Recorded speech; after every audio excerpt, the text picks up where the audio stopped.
गई जान आँख से बड़ा आंसू गिरे हो।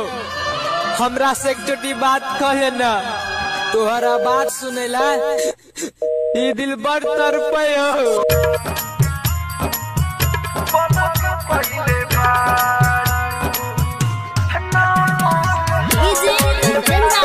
हाजीपुर वैशाली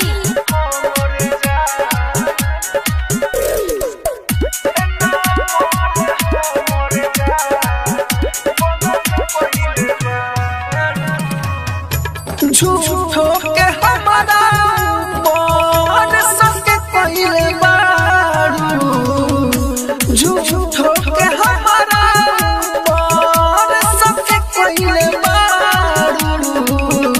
ना मोर हमर जान बोलक पहिले बारू, ना मोर हमर जान बोलक पहिले बारू। झूठो के हमारा पर सबके पहिले बारू तू, ना मोर हमर जान बोलक पहिले बारू, ना मोर हमर जान बोलक पहिले बारू। डीजे कंचन राज हाजीपुर वैशाली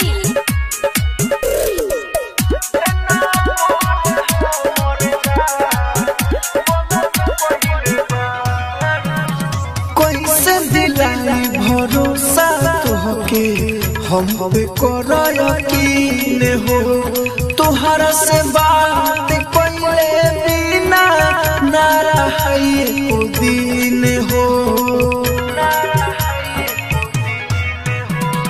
कैसे दिलाई भरोसा तोहके हम पे कर यकीन हो, तोहरा से बात कइले बिना ना दिन हो।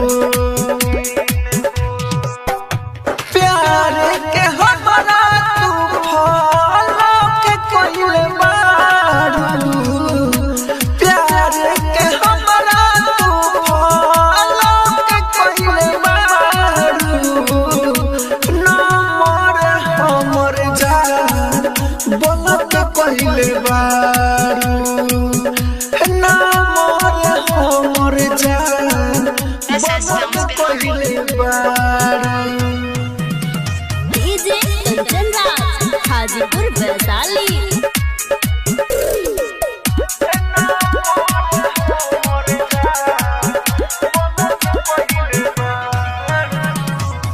राजा जानी तोहरा से जानी प्यार खाली करेला, जब तू कहबू करके देखा दी चाहे कह दो मरेला।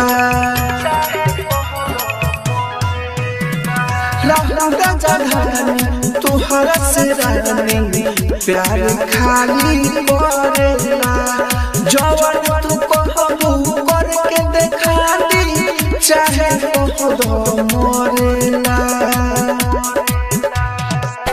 मुन्ना दीवाना के तू हम पहिले बारू, राइटर मनोज भाई के हम पहिले बारू।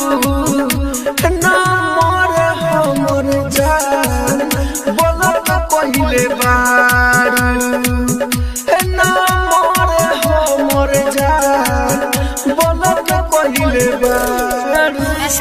रिकॉर्डिंग स्टूडियो बेलबत्तिया।